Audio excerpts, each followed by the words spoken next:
There's something about this twist I like.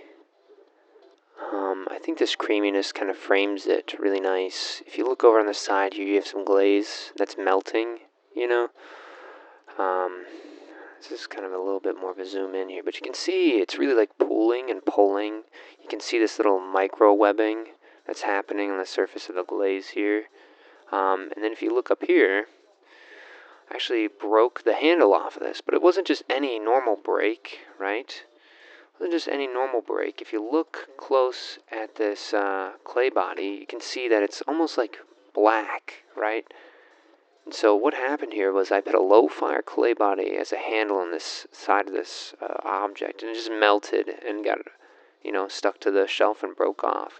But I actually kind of like this little melted texture, and I actually really like the surface.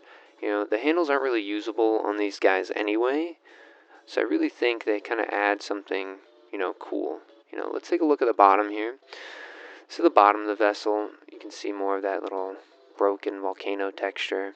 And if you look on the inside, you can see a lot more of these like nice orange colors. You can start seeing some of the separation of the crystals on the bottom.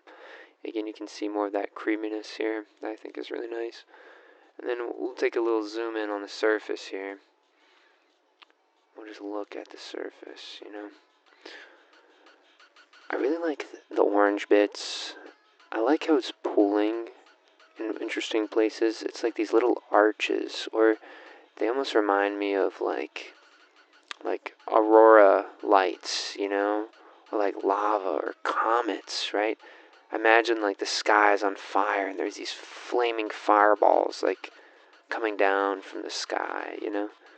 Maybe I'm getting a little bit too crazy, but really like the surface. Anyway, guys, thanks so much. I'll catch you in the next one. Bye.